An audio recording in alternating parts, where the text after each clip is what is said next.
Padre, queremos darte las gracias porque podemos pasar este tiempo juntos de nuevo. Y queremos darte las gracias, de hecho, porque eres un Padre para nosotros. Señor, como tus hijos, solo sabemos, Señor, que cada uno de nosotros es valioso para ti y que deseas lo mejor para nosotros.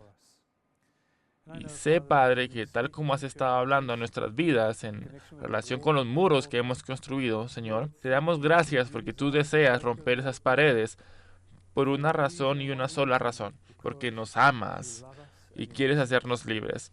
Así que solo oramos por más y más revelación de Dios a medida que el tiempo pasa y a medida que escuchamos cada vez más tu palabra, que seamos capaces de apropiarnos de esa verdad y aplicarla a nuestras vidas y que solo podamos crecer en sabiduría. Oramos por eso en el nombre de Jesús. Amén. Amén. Solo quiero recordarles una vez más que estamos estudiando todo el asunto de las paredes, y que en el capítulo 7, versículos 7 y 8, Dios le da una visión a Amós y él le dice, ¿qué ves, Amós? Y él le contesta, veo un muro hecho sin plomada. Y el Señor dijo, he aquí yo pongo una plomada de albañil en medio de mi pueblo. Y Dios quiere medirte a ti y a mí con su palabra para que podamos ver dónde estamos fuera de línea y lo que Dios quiere hacer y de su amor. Él quiere liberarnos de las cosas que nos han mantenido en la esclavitud. Y también echamos un vistazo a las paredes, que no solo construimos un muro en nuestra vida, sino que muy a menudo podemos construir varios muros, y eso nos aísla y puede llegar a dificultar mucho nuestras relaciones con las personas e incluso con Dios. A veces solo se siente como si Dios estuviera a miles de kilómetros de distancia y que nuestras oraciones no pasan del techo. No estamos llegando a Dios y esas deben ser indicaciones para nosotros de que hay algunas cosas que Dios quiere trabajar y quiere romper de manera que podamos ser liberados.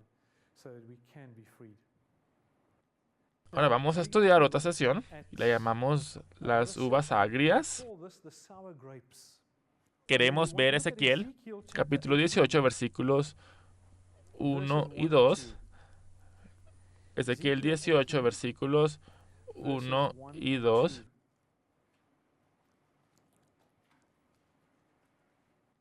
Ahora, la razón por la cual quiero compartir esta sesión con ustedes es llevar a cabo un importante principio, y quiero hablar en torno a eso.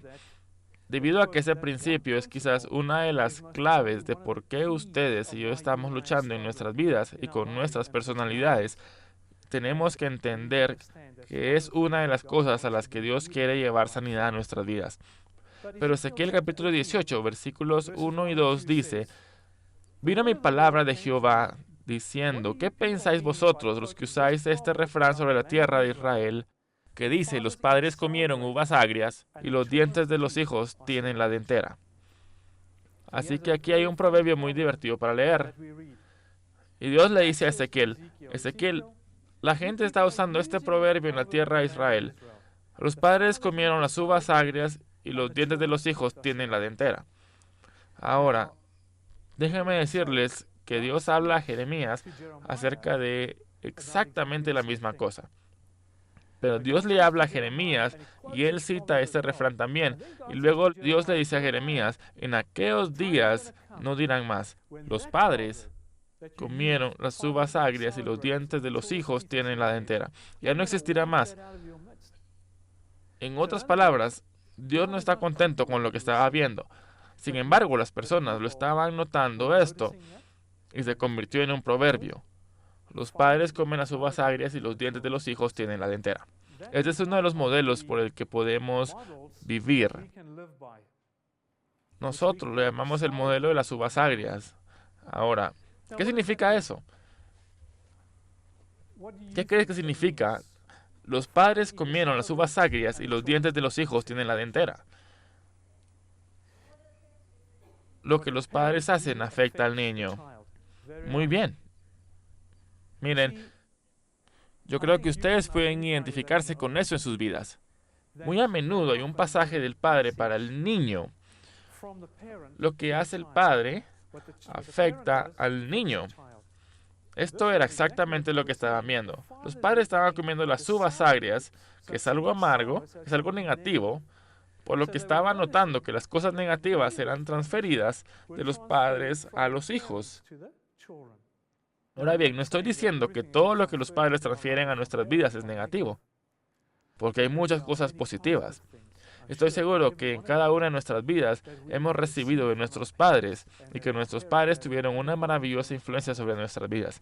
Pero también podría ser que algunas de las uvas agrias con las que ustedes y yo estamos luchando han llegado y que nuestros padres también estuvieron involucrados en ello y que estamos luchando con eso. Cosas como la ira. Ustedes saben que un niño puede aprender la ira de una edad muy temprana, cuando la forma en que un padre se encarga de su problema es enojarse. Y el niño aprende, si tiene un problema, ¿qué hace? Se enoja también. Y así los padres comieron las uvas agrias y los dientes de los hijos tienen la dentera.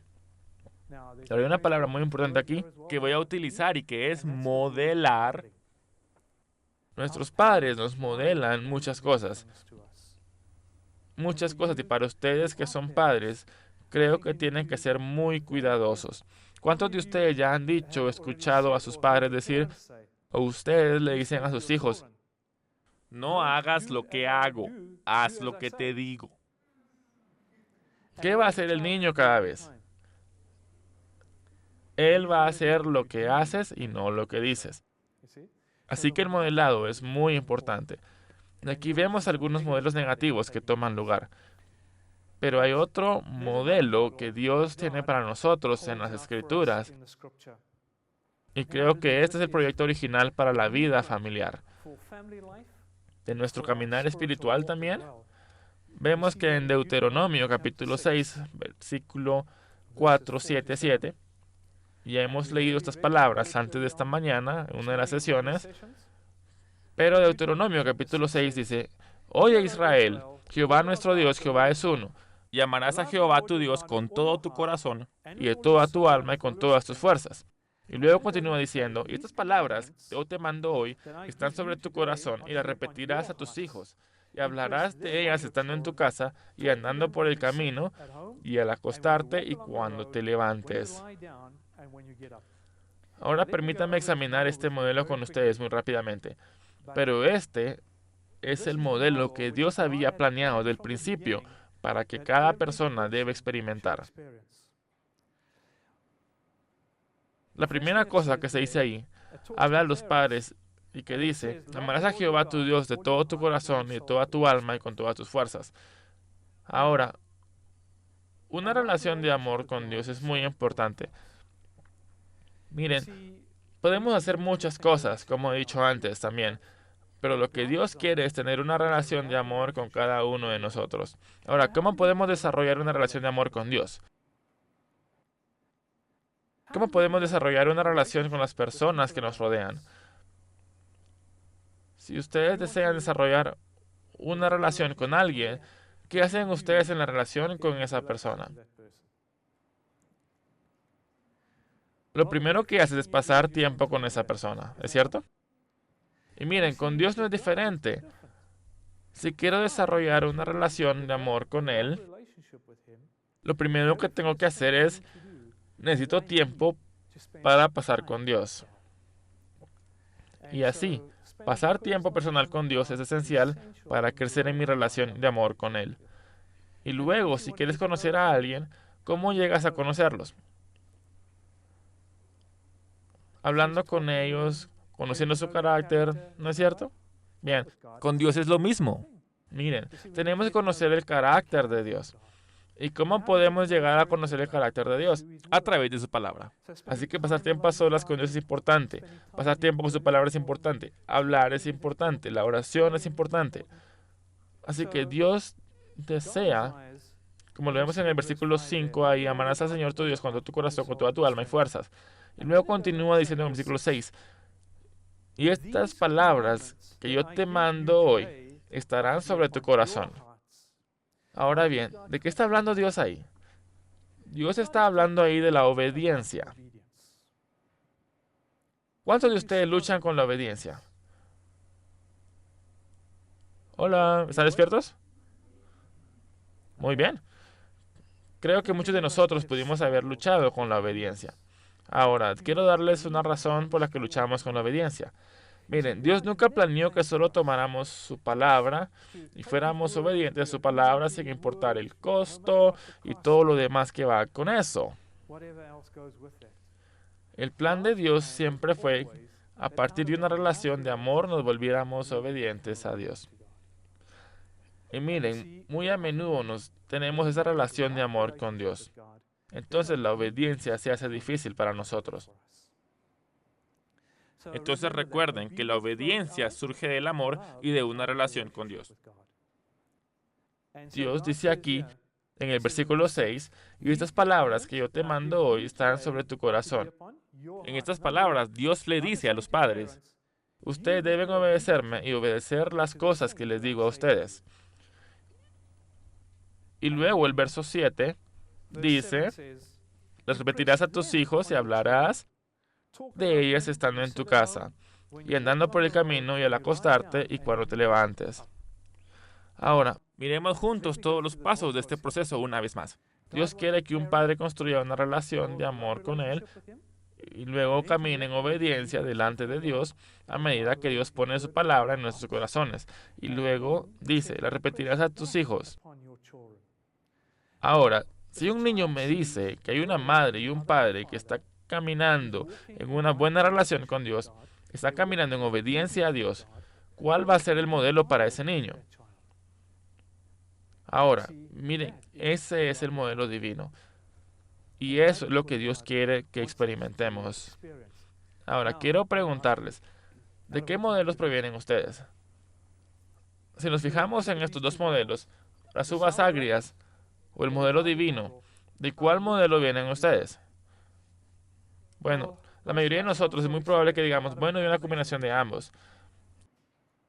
Veo muchas cosas que mis padres han modelado para mí fueron un muy buen ejemplo para mí, pero también hay muchas cosas que veo que han tenido un efecto negativo en mi vida.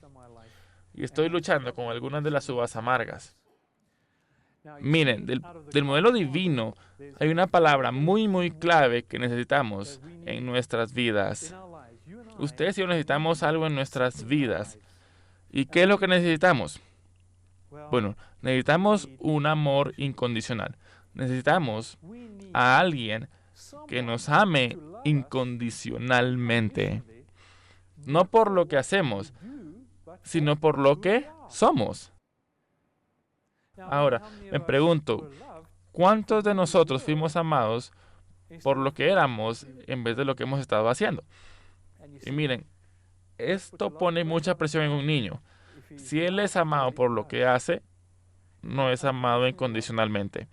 Pero de parte de Dios, somos amados incondicionalmente.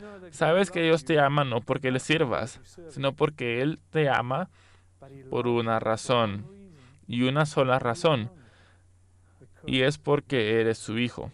¿Ven? Y por lo tanto, no tenemos que realizar algo para que Él pueda ser aceptados y amados. Pero esta es la palabra clave con la que muchos estamos luchando, y es el déficit de amor. De las uvas agrias, muy a menudo ustedes y yo luchamos con un déficit de amor.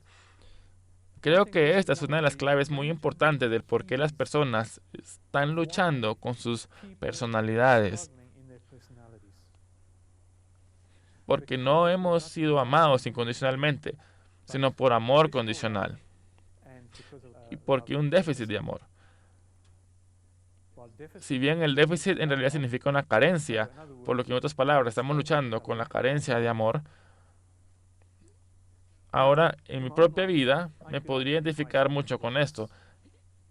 Y vamos a ver un ejemplo, y es un ejemplo real,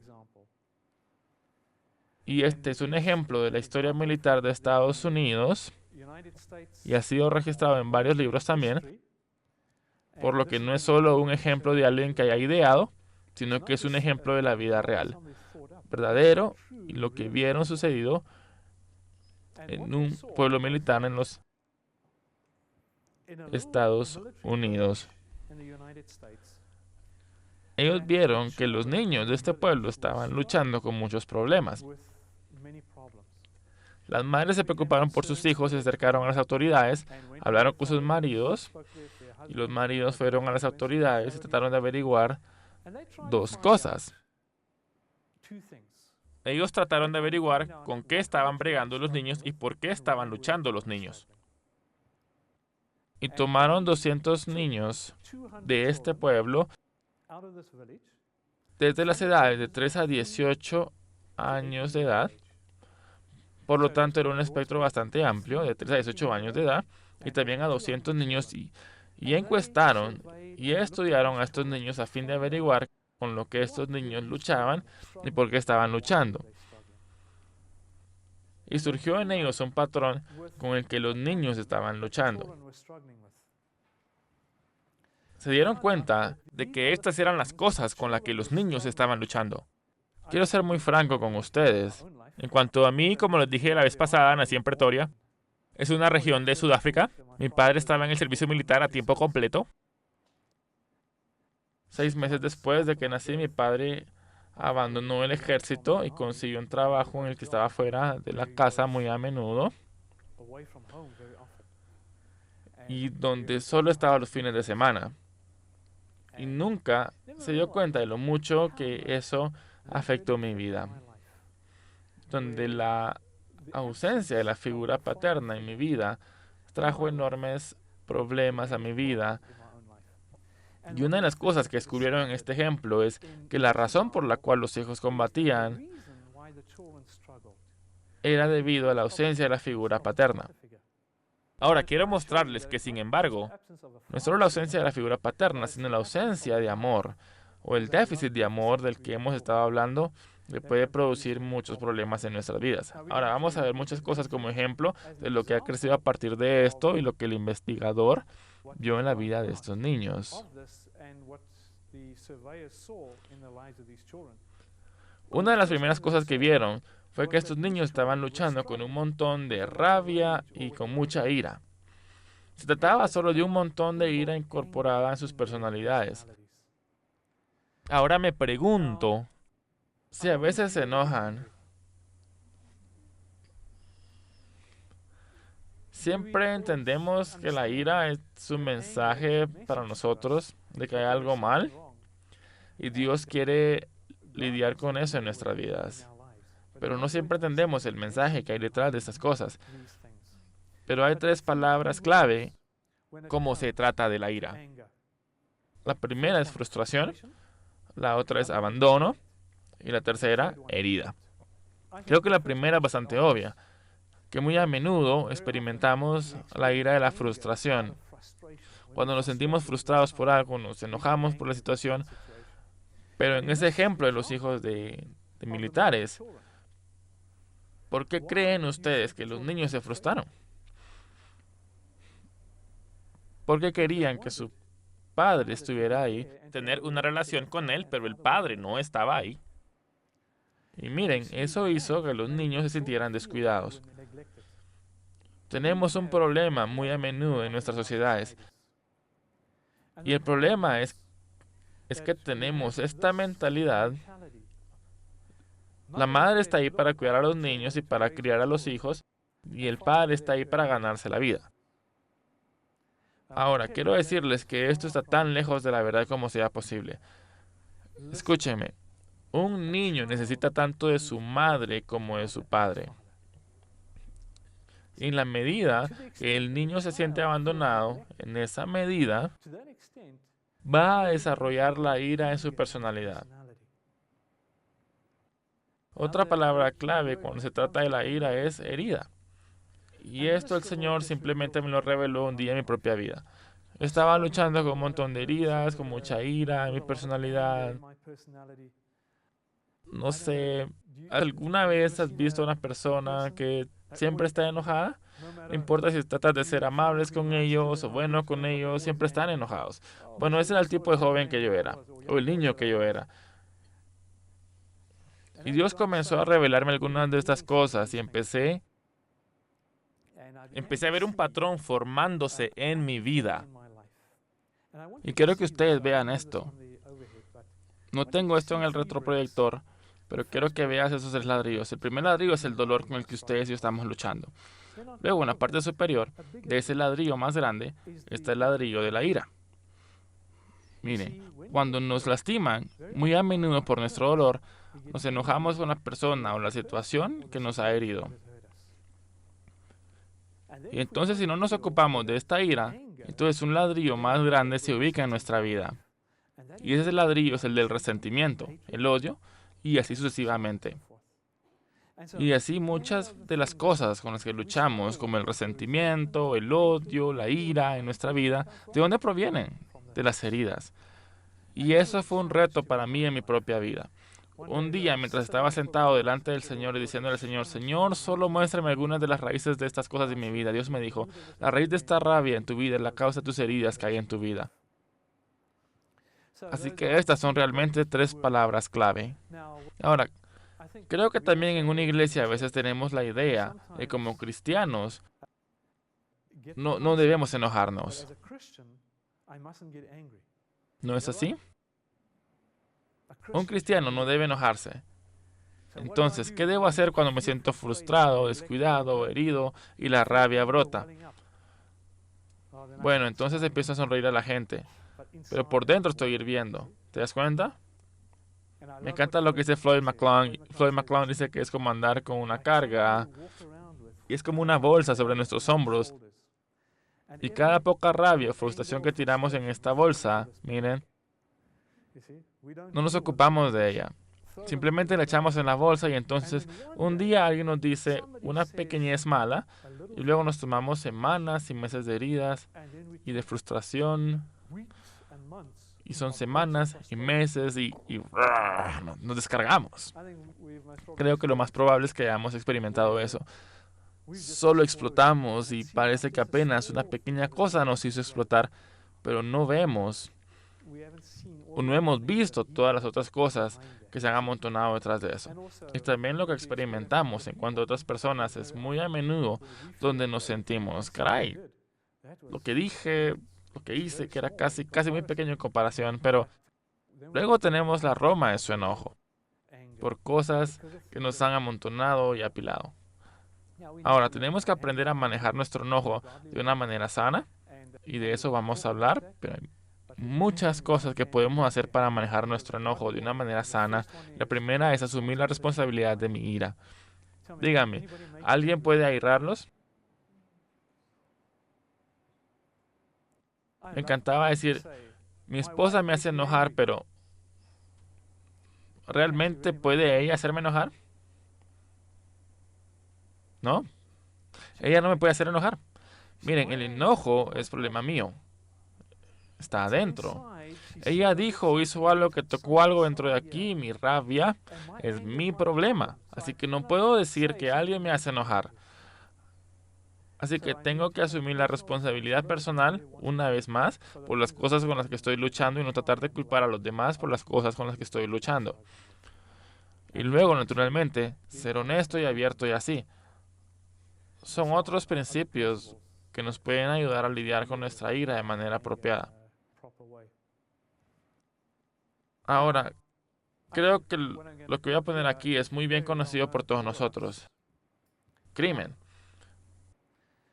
Y el crimen en Sudáfrica es cada vez mayor y sabemos que es un problema importante.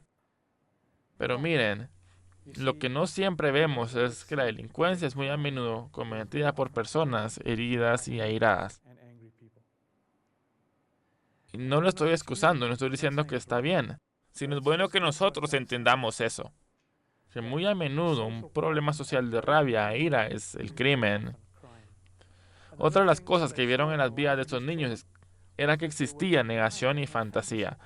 Estos niños iban por ahí haciendo como si papá estuviera ahí. Recuerden, el padre estaba ahí, luego se ha ido. Y luego está en servicio a tiempo completo y se ha ido por un tiempo y luego regresa. Y estos niños andaban por ahí y hacían como si su padre estuviera ahí. Y comienzan a vivir en un mundo de fantasía. Creo que la fantasía en la vida de un niño a cierta edad es buena y está bien. Pero miren, lo que estoy hablando aquí es que cuando no superamos y no crecemos de ese mundo de fantasías, Y comenzamos a vivir en un mundo de fantasía. Y a muchos de nosotros podemos empezar a vivir en ese mundo de fantasía, cuando las cosas se ponen demasiado difíciles para nosotros. Y también este siempre es mi reto a la gente. Aprender a vivir en la realidad. Aprender a vivir en la realidad, no en el mundo de la fantasía. Yo recuerdo cuando estaba en la escuela, en Standard, 2, 3, 4 en algún lugar por ahí. Entonces el maestro explicaba algo en el tablero y yo estaba ahí, pero no estaba ahí. Sencillamente yo estaba soñando, estaba en un mundo diferente. Y miren, muy a menudo es cuando el mundo real es demasiado para nosotros, que nos excluimos para entrar en un mundo de fantasía. ¿Y saben cuál era mi mundo de fantasía? Yo siempre solía fantasear con que era el hombre más rico de la tierra. Siempre tenía los bolsos viejos de mi madre, rellenos con el dinero de Monopolio. ¿Saben lo que es el Monopolio? Como esos rojos, los de 500. Bueno, yo siempre solía soñar, como saben, como era el hombre más rico en la tierra y me podía pagar el mejor coche y la mejor casa y todo el mundo siempre me servía y siempre tenía todo lo que quería. Y eso era en lo que vivía, sin darme cuenta de que era porque el mundo real era demasiado difícil para mí. Así que era muy fácil ignorar todo y pasar al mundo de fantasía. Y Satanás puede llevarte a todo tipo de fantasías. Miren, puede arrastrarte a una fantasía lujuriosa. Y esto se convierte en que cada vez que desees excluirte del mundo real, entras a este mundo de lujuria y todo lo demás. Y Él sabe exactamente cuál es tu debilidad y nos atrae hacia eso. Y lo que se desarrolla a partir de eso es que muy a menudo los trastornos de la personalidad. Una señora que inició ministramos por un tiempo, al hablar y decirnos cuál era su problema, yo podía ver dos mundos. Ella estaba viviendo en un mundo de fantasía y también un mundo real. Y mientras nos compartía, yo le dije, ¿sabes? Parece que te excluyes de la vida real y entras al mundo de la fantasía. En realidad estás viviendo entre los dos. Y ella dice, sí, sí, sí, lo sé. Me encanta vivir en un mundo de fantasía porque ahí no me hieren. Y muchos de nosotros queremos vivir en este tipo de ambiente en el que no nos lastimen. Otra cosa que vieron en las vidas de esos niños fueron los intentos de reunificación. Los niños preguntaban constantemente, mamá, ¿cuándo regresa papá a casa? Un día de estos, hijo. Mamá, ¿cuándo vuelve papá a casa? Un día de estos, hijo. Mamá, ¿cuándo vuelve papá a casa? Un día de estos, hijo. Mamá, ¿cuándo vuelve papá a casa? Un día de estos, hijo. Y lo que comienza a suceder es que la resistencia de la madre comienza a ser cuestionada y a romperse. Y miren, lo que pasa es que el niño extraña a su padre, quiere que su padre regrese a casa, pero eso comienza a afectar a la madre. Se convierte en un enorme círculo vicioso. Y me encanta lo que dice el doctor Paul Meyer, es un psiquiatra cristiano. Y el doctor Paul Meyer dice que es muy a menudo las madres le traían a sus hijos para que él los tratara. Y luego lo que él hace es poner a las madres bajo tranquilizantes o tratamientos y entonces los niños mejoran. Y miren, es precisamente esto de que el niño afecta a la madre porque quiere volver a estar unido con su padre. Ahora, consideren esto conmigo. Si ustedes han perdido una relación que es importante para ustedes, o si ustedes sienten que han perdido esa relación como la figura paterna, ¿qué vas a hacer con otras relaciones? ¿Vas a tratar de compensar esto? Eso es muy correcto. Pero una cosa que van a hacer, hay dos cosas que ustedes van a hacer, ya sea renunciar a las relaciones, vas a decir, bueno, sabes, las relaciones no son para mí, o entonces lo que tú haces es que te conviertes en alguien muy posesivo en otras relaciones. Lo que puede pasar es que empezamos a luchar en nuestras vidas con el carácter posesivo. Ahora, permítanme usar un ejemplo aquí. porque creo que eso es muy importante que lo entendamos. Digamos, aquí está una niñita y a ella le falta tener una relación con su padre. Ahora, ¿cómo va a ser ella con sus amiguitas? ¿Va a ser muy posesiva? No quiero que me dejes también, así que me voy a aferrar a ti. ¿Has visto a los niños? A los niños jugar, y luego un tercero se acerca y caray, esto es un desastre porque uno quiere jugar con el otro y no desean que ese tercero venga y ella es muy posesiva con sus amigos y con esta pequeña relación. Entonces podemos desarrollar posesión a una edad muy temprana. Y aquí está esta niña, crece, empieza a salir con jóvenes. ¿Cómo va a actuar con sus novios?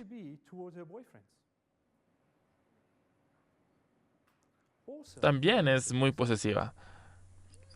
Y miren, no te atrevas a echarle un vistazo a Mecheco. Miren, me puedo volver muy peligrosa. Voy a ser agresiva si miras a Mecheco. Y no hables a solas con él. Miren. Y por lo tanto, y es muy posesiva en cuanto a esta relación. Y miren, algunos de nosotros pensamos que eso es maravilloso. Caray, esta mujer me quiere de verdad. Y esta va a ser la relación ideal porque ella realmente me ama tanto que no quiere que otro tipo venga o que cualquier otra mujer siquiera me mire. Entonces nos casamos y nos vamos de luna de miel y también la luna de miel llega a su fin. Y luego este hombre tiene que regresar a su oficina y trabaja en una oficina con una secretaria. Y esta mujer está sentada en casa.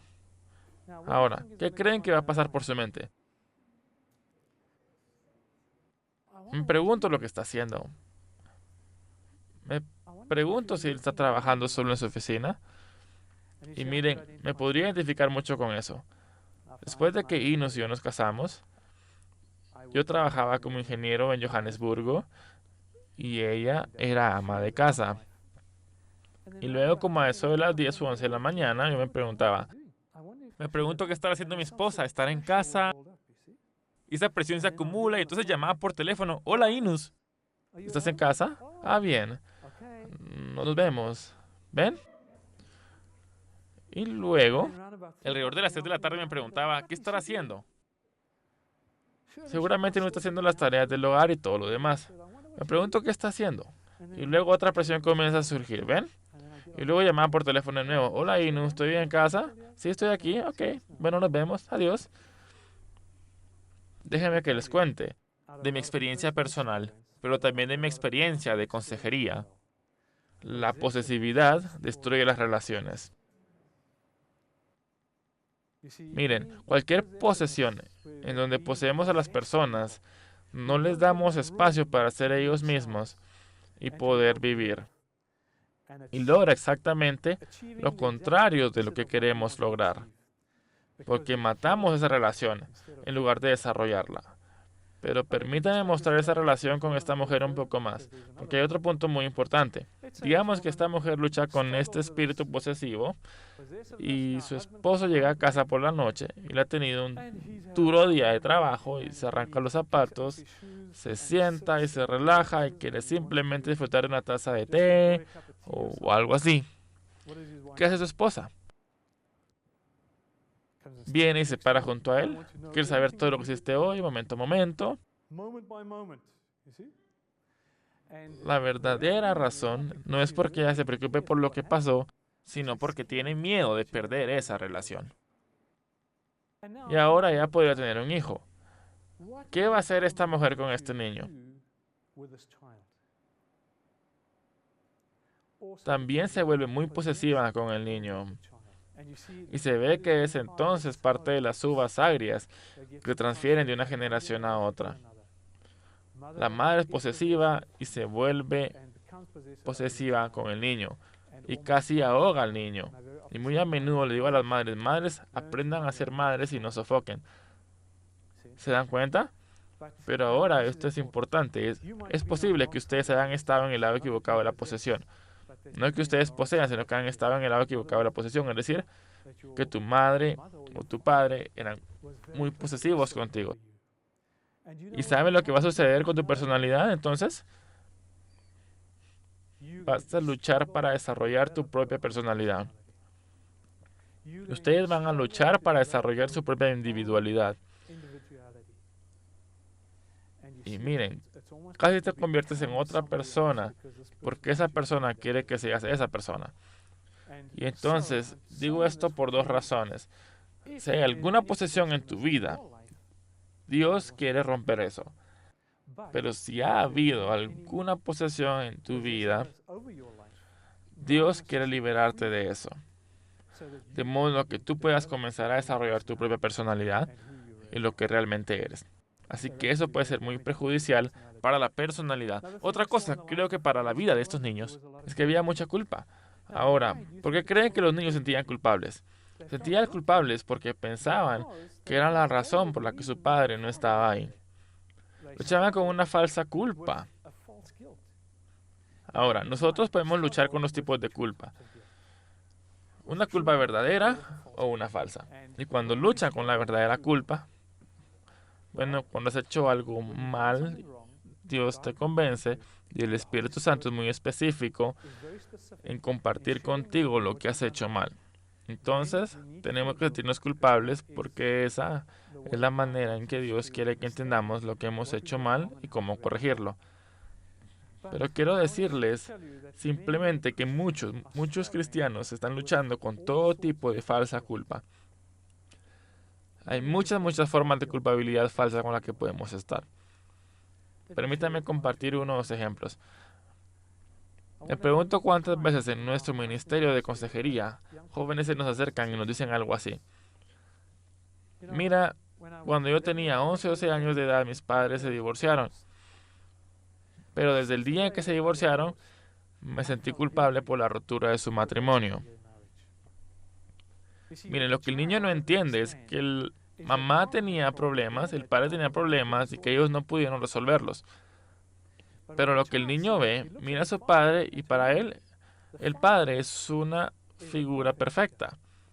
Mira a mamá, mamá es una figura perfecta y por lo tanto, si hay algún problema en el hogar, debo ser yo el problema. Entonces el niño comienza a cargar los problemas de otras personas y de sus padres que no debe cargar. Y es muy importante cuando nosotros luchamos con sentimientos de culpa. He aprendido a hacer esto a través de los años, y especialmente en el momento en que Dios se ocupa de mí con todas estas cosas. He aprendido a decirle a Dios cuando me siento culpable por algo. ¿Es esta verdadera culpa o es una falsa culpa? Señor, ¿realmente es algo que he hecho mal o es algo que he cargado sobre mí mismo que no debería haber cargado? Dígame, ¿cuántos de ustedes se han sentido culpables por no ser perfectos? ¿Te has sentido culpable por no ser perfecto? ¿Esa es una culpa verdadera o culpa falsa? ¿Serás perfecto antes de llegar al cielo? Y miren, esa es la norma que a menudo nos ponemos. Tengo que ser perfecto en todo lo que hago. Nunca debo cometer un error. Nunca debo hacer nada mal. Y nunca se llega a ese nivel. Porque nos colocamos esa norma muy a menudo. Usted y yo vivimos con un sentimiento de culpa. Una señora me dijo un día, ella me dijo, mira, me siento culpable hasta de estar viva. Y entonces podemos luchar con muchos sentimientos de culpa. Ahora, ¿qué hace un niño culpable? Un niño, de sentirse culpable, ¿qué hace?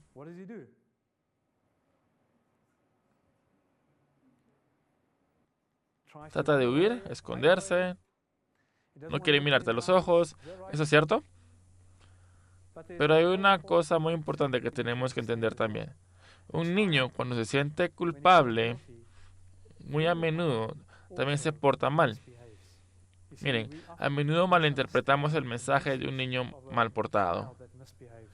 Básicamente lo que uno está diciendo es, me siento culpable, ayúdame. Ahora bien, no podemos pasar por todo el tema de la disciplina esta mañana. Pero miren, la Biblia dice que si un niño es disciplinado correctamente, entonces eso alivia la culpa. ¿Y qué sucede con el mal comportamiento? El niño empieza a no sentirse culpable y por lo tanto comienza a comportarse. ¿Ha visto a un niño después de que él ha recibido una zurra? eres el hijo modelo durante 2 semanas, pero el problema es, miren, ustedes y yo tal vez no fuimos disciplinados en nuestras vidas. A lo mejor nos castigaron. Y hay una gran diferencia entre castigo y disciplina. La disciplina es parte del amor y tiene un factor de corrección con ganas de corregir al niño. El castigo es querer lastimar al niño por lo que ha hecho mal. Y nosotros, en vez de ser disciplinados en nuestras vidas, pudimos haber sido castigados y eso trae un montón de daño a nuestra personalidad. Realmente tenemos que entender eso. Y lo que podemos hacer con la culpa es que podemos asimilarla. Y eso se convierte en depresión. Miren, si yo sigo viviendo de mi culpa, me deprimiré. Creo que la depresión es un problema creciente en nuestras sociedades. Una de las principales razones es porque la gente se siente culpable y no sabe cómo manejar eso. Pero otra cosa que puedo hacer con mi sentimiento de culpa es, en cambio de asimilarla, puedo exteriorizarla y entrar a una forma de delincuencia o rebelión y dañar a otras personas porque me siento culpable. Otra cosa que ellos vieron en las vidas de estos niños es que hay mucho miedo. Ahora bien, ¿miedo a qué? Piensen de la situación así. El miedo a que papá se haya ido y a lo que mejor no regrese, pero también el temor de que podrán perder a su madre. Miren, y es cuando un niño se vuelve muy posesivo con su madre. ¿Han visto algunos niños? No les permiten a las madres ir a cualquier lugar. El niño se aferra a la madre y si creen que la madre no está ahí, entonces empiezan a gritar. Y nosotros podemos empezar a vivir por miedo a partir de una edad muy temprana en nuestras vidas. Es cuando la gente empieza a tomar todo tipo de medicamentos. Tengo tanto miedo que no puedo dormir, entonces tengo que tomar una pastilla. Y luego en la mañana no me siento muy bien, entonces tengo que tomar una tableta para despertarme. Y luego tengo que tomar otro comprimido para motivarme durante el día. Y a partir de nuestros miedos podemos empezar a desarrollar muchos problemas, tales como la ansiedad, las fobias y así sucesivamente. Otra cosa que vieron estos niños fueron los cambios de impulso. Y básicamente era un problema físico que se manifestaba en la vida de los niños, pero no había ninguna causa física para ello. Permítame compartir con ustedes un ejemplo que los niños mayores empezaron a mojar su cama y eso se convirtió en un gran problema y es muy frecuente debido a que el niño extraña tanto a un ser querido que eso comienza a desarrollarse. Y en nuestros términos modernos diríamos que estos son problemas psicosomáticos. Y que es muy interesante para mí que si hablo con los doctores acerca de esto, un médico me dijo un día, sé que el 85% de mis pacientes luchan con problemas psicosomáticos. Eso significa que hay una enfermedad que aparece en el cuerpo, pero la raíz del problema está ya sea en las emociones o en la mente o en el espíritu. Podría ser un problema importante. ¿También vieron que los niños comenzaron a retroceder? Esto significa que los niños simplemente no querían tener contacto con la realidad. No querían jugar con los otros niños, no querían comer, simplemente se apartaban, vivían en su propio pequeño mundo y se apartaban del resto de la familia y del resto del mundo. Y a medida que entraban en regresión, las regresiones retroceder en el tiempo, también hacían cosas más pueriles. Es el comienzo de la psicosis. La psicosis significa un problema mental más grave. Y me dicen que los neuróticos son los que construyen castillos en el cielo. Los psicóticos son los que viven en castillos en el cielo y el psiquiatra es el que recibe la renta. Miren, ustedes y yo podemos empezar a desarrollar muchos de esos problemas a partir de un déficit de amor. Ahora nos fijamos en el ejemplo de la ausencia de la figura del padre, y este, como he dicho, es un ejemplo de la vida real, pero ahora quiero resumir un poco para ustedes. ¿Creen que una madre y un padre pueden estar ahí juntos, pero el niño todavía puede luchar con estas cosas?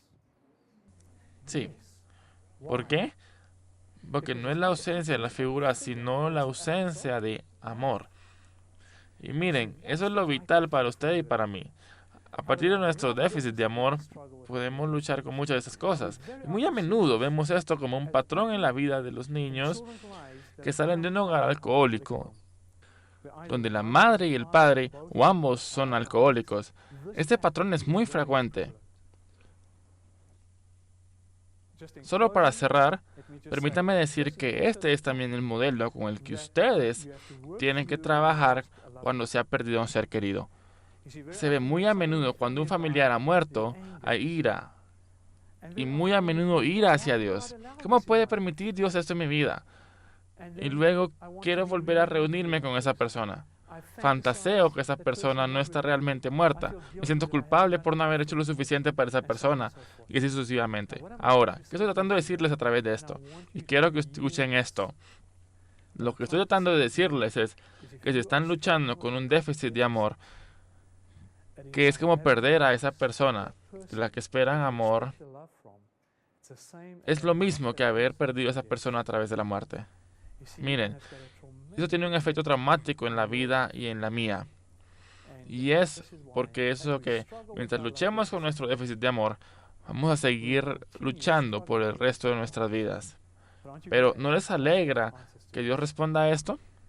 Y tal vez se den cuenta que a medida que avancemos en este seminario, la primera mitad, que muchas cosas comienzan a aflorar y finalmente llegarán a un punto en el que me van a decir a mí, Sam Jacobson, un problema más, tendrás un problema más, porque he oído tantas cosas y me identifico con muchas cosas. Pero espera, aguanta. Dios tiene respuestas y nos muestra toda su manera de salir de todas estas cosas. Padre, queremos darte las gracias por eso. Te doy las gracias porque tú eres un Dios amoroso, Señor, y a medida que veamos muchas de esas cosas, puedo identificarme con muchas de esas cosas.